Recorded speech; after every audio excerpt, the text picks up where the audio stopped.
I'm not sure even Rex Ryan could have film. And every one of the Steelers that we talked to yesterday, our own fault. The situation that we're in, our own fault. Right. Well, and right now, Houston taking the lead on New England is that's an anchor around the leg of both of these teams. They both would like to see Houston end up being beaten by New England. 2nd and 8.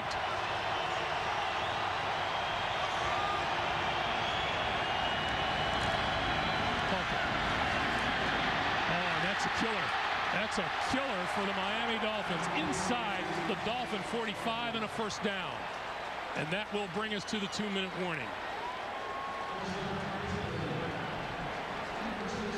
2 minutes to play here in Miami.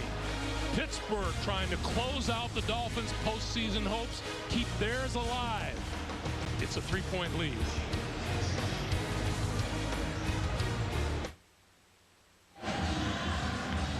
Welcome back to Miami, everyone. Greg Gumbel, Dan Deerdorf, the Pittsburgh Steelers. That's what they need to happen to make the playoffs. And welcome to those of you just joining us. Houston winning will eliminate one playoff scenario for the Steelers, but will keep another alive. Willie Parker on first down. Running room, and he could go. 20, 10, out of bounds inside the 10-yard line. It'll be 1st and goal.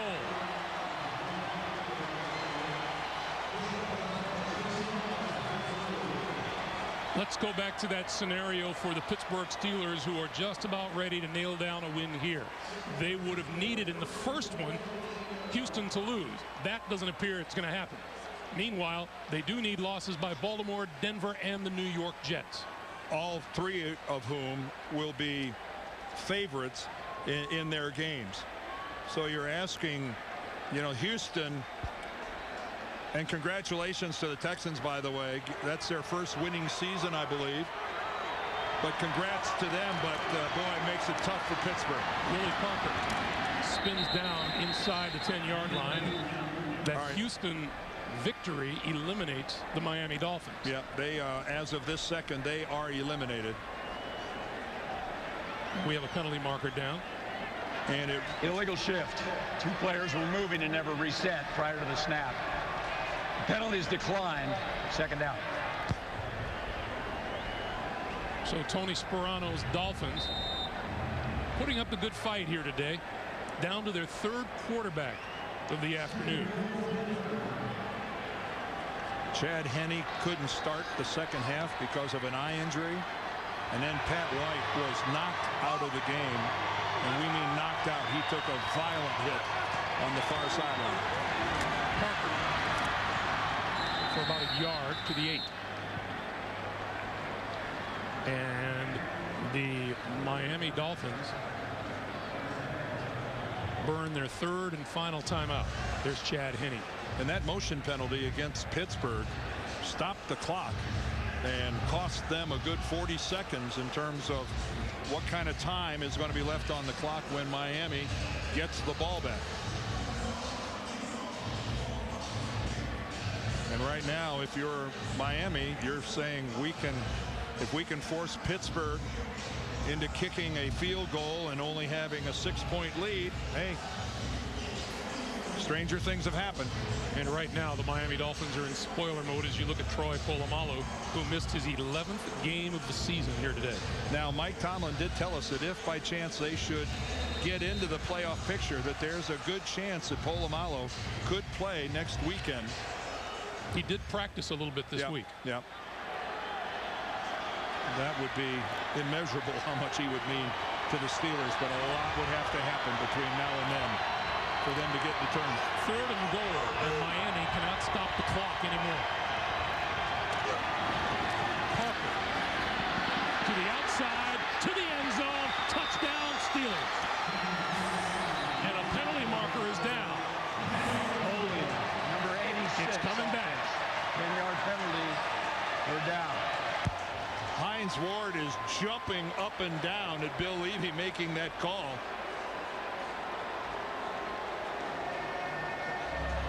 Hines Ward, one of the best blocking wide receivers in football.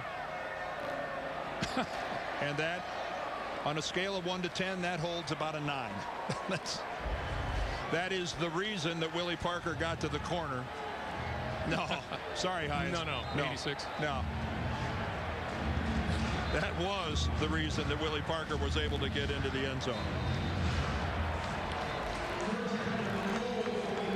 3rd and goal. The ball at the 18-yard line.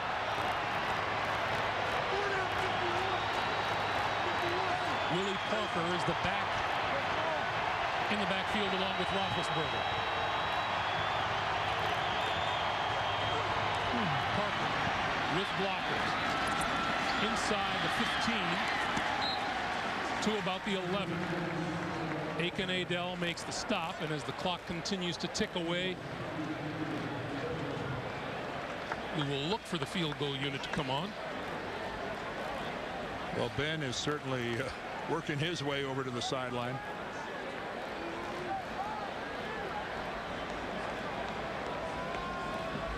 They will let the play clock go down as far as possible. Pittsburgh has 1 timeout remaining, and they'll take some time off the clock. We'll see Tomlin use it with about 2 seconds left on the play clock.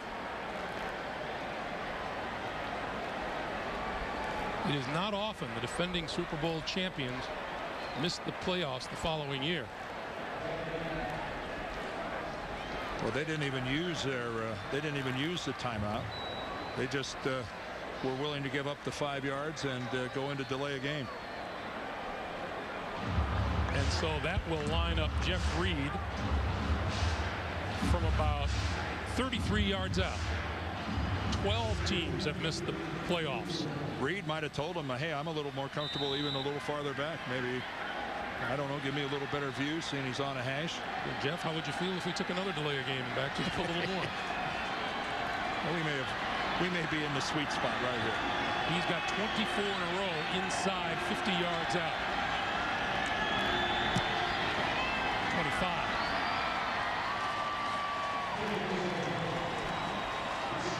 That's the 3rd time today the Steelers have settled for a field goal in 5 trips into the red zone. Well, we've kind of had a busy second half here as Miami mounted this comeback. Brian Hartline here with a reverse and end around. He gets a couple of good blocks and goes in. And then Thigpen finds Devon Best going right by Deshae Townsend in the end zone. And then Ben gets stripped of the football. Joey Porter comes in with a recovery. And Thigpen, though, when they were in the red zone, he gets picked off by Ryan Clark, and that was a monster mistake by the Miami 3rd quarterback of the day.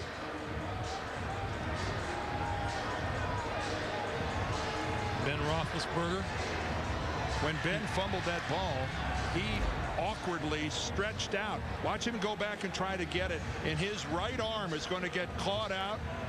And Joey Porter rolls right over his arm, up over the shoulder. And that, let me tell you, that is an extremely compromising position for any player, much less a quarterback, to have that happen to his throwing arm and shoulder. And ever since then, Ben Roethlisberger has been carrying that arm at his side, except when he's used it to complete passes.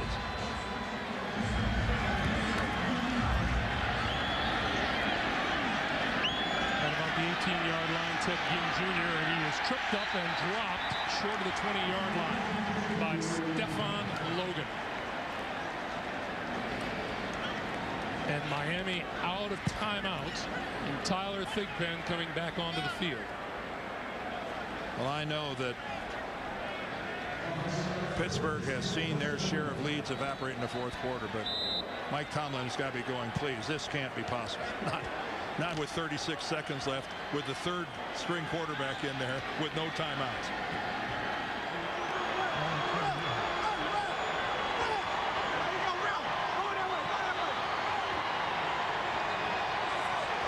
A 3-man rush. Thigpen throwing, overthrows, intercepted, picked off by Ike Taylor, and Taylor back inside the 20, and that'll put the cap on a Pittsburgh victory. Well, Pittsburgh now becomes spectators. They've got to hope for help. Houston didn't oblige. Now they are rooting for the Raiders, the Chiefs, and the Bengals. Third Miami turnover. And there is the scenario remaining for the Pittsburgh Steelers. They win here and hope that Baltimore, Denver, and the New York Jets fall later today and tonight.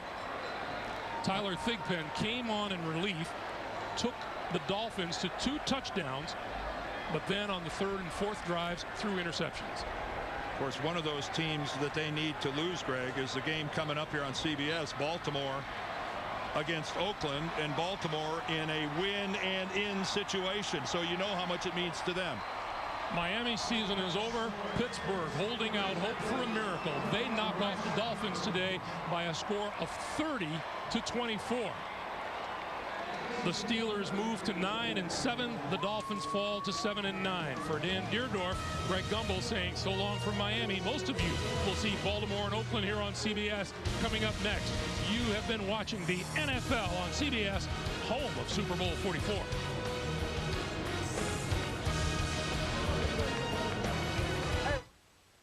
With the new Geico Glove Box app, you can get help with a flat tire.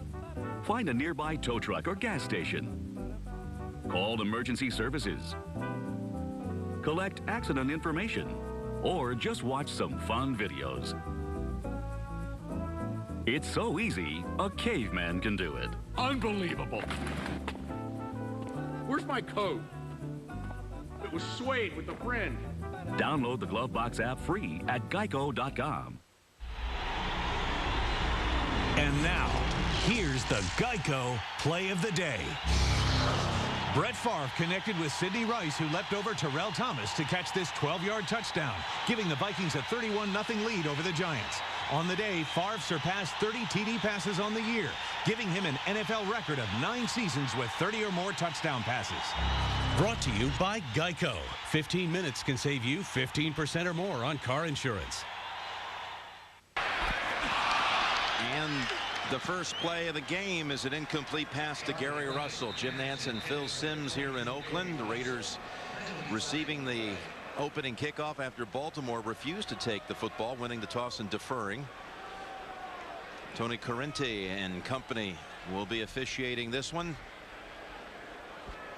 The Baltimore Ravens at 8-7. An eligible member of the offense downfield prior to the pass, number 74. 5-yard penalty.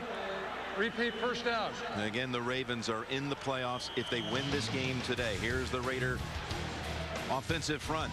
Soteli, who came over from the Dolphins in a trade before the season.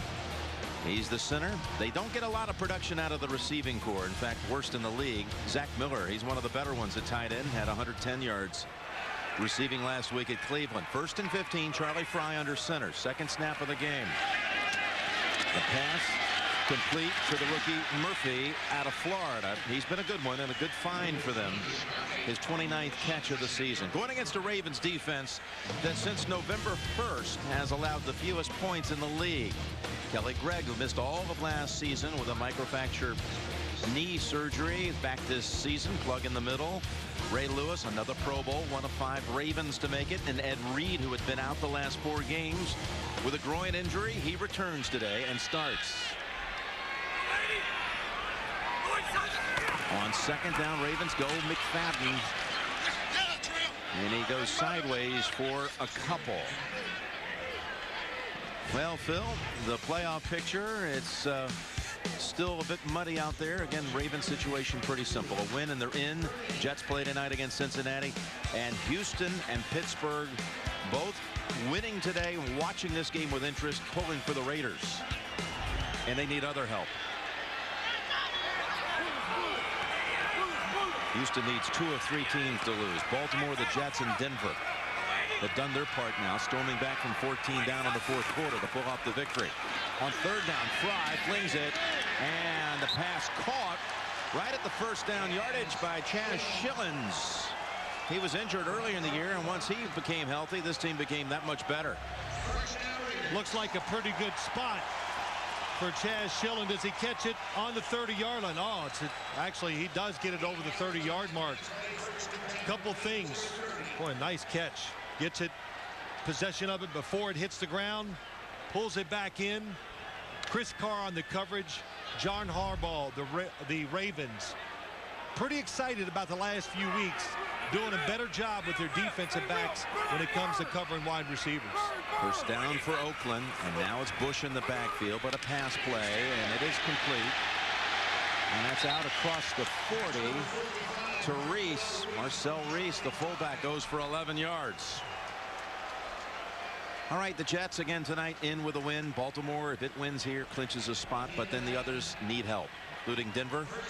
Denver needs one loss by either the Jets or Baltimore. Houston needs losses by 2 of the 3, Jets, Baltimore, and Denver. And Pittsburgh needs all 3 of them to lose, Jets, Baltimore, and Denver. Michael Bush for a yard. All right, let's get a little Phil Simms philosophy to start this thing. Raiders side first. Well, when you talk about it for the Ravens defense, Haloti Ngata, number 92, you must focus on him. Terrific against the run. And even though he doesn't get sacks, what he does is he makes offensive linemen move, gets people out of position, allows other pass rushers to get in the way or to get to the quarterback. All right, that Raven defense stout here the second half of the season. Second down and 10. And Oakland gets it over to Zach Miller, and the tight end brought down after a gain of about 5. There you go. Situation like this, don't be afraid, Jim. Can't play cautious. You want to win the tournament, you got to make some birdies. And what do? Here second down, they don't like the rhythm of this offense. They're getting comfortable, so you send everybody in the blitz, put the pressure on the defensive backs to cover and make the tackles. A 3rd and 5 for the Raiders, last in the league in third down efficiency. Last in the NFL in touchdowns produced. And next to last in points. Fry. He had heat, was looking for Murphy. And that was Jarrett Johnson that influenced the pass. Jarrett Johnson, 95, just a hard worker. I don't know what else you can say. I mean it as nothing but a big compliment. Comes around the edge against Henderson, gets pressure on Charlie Fry. There is a receiver wide open for the first down, doesn't have time to get it to him. Leckler, the Pro Bowler, having a brilliant season, challenging back the all-time punting mark of Sammy Baugh in a season. For yardage, he booms this one down, lands at the 1 and into the end zone for a touchback. A 54-yarder. He's had a 50-yard punt every game the last 2 years, but it's only a net of 34. There's head coach Tom Cable, his team 5-10, his second season, and some wondering his status at the end of the day. I think he'll be back next year. I'm not seeing it. I'm just from what I understand, watching his team, I believe he'll be the head coach again next year. And that's a running play for 5 with Ray Rice. Kirk Morrison on the tackle. Joe Flacco trying to become the first Raven quarterback to lead this franchise into the playoffs twice. And of course, that would be his first 2 years. That would join elite company since 1980. Quarterbacks who have done that in their first 2 years, taken teams, led teams to the postseason. Michael Orr, star of the big screen. Well, he'll be out there blocking for a few screens, no doubt, today for Ray Rice, who's their top receiver. Second down and 5. They'll run in the game with Rice. Got a first down, gain of 6. Rice over 100 last week against a Steeler defense that had not allowed a 100-yard rusher in 33 games. Here is the Oakland defense. Up front, Richard Seymour, the former Patriot, traded right before the first game of the season. Scott in his second year out of the University of Buffalo, making 6 sacks on the season. Chris Johnson is out. Route will start for him. And Asamoah is a Pro Bowler again.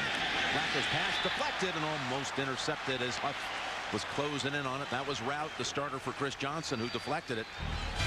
Well, when you want to win a big game, Jim, take the pressure off. Watch the double team on the left side. Michael Orr and Ben Grubbs and Ray Rice, they create such space that the defender who's not even blocked can't even fill that space before Ray Rice runs in there. So Raiders not good on run defense. I expect the Ravens to try to overpower them. It's a 2nd and 10. Flacco steps up now. He's going to pay the price as the pocket closed quickly. Trevor Scott, we mentioned him a moment ago, and that's sack number 7 on the year. Well, Trevor Scott, 91, on the outside, just keeps working. And this time, Joe Flacco trying to throw the football down the field. When you throw it down the field and try to look for big plays, the quarterback has to hold the football, and that leads to a few extra sacks. But it's worth it, because when they hit those plays, it's usually the difference in the game. A 3rd and 13.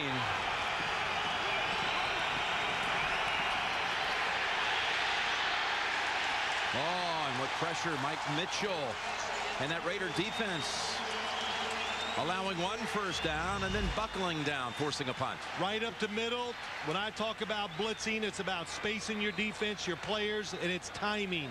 And Mitchell that time, the Raiders, not a big blitz team, but when they do, it is very effective. Teams are just not ready for it. Sam Cook.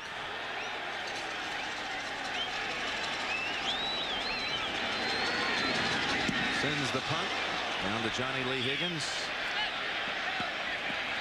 Higgins will stay away from this one.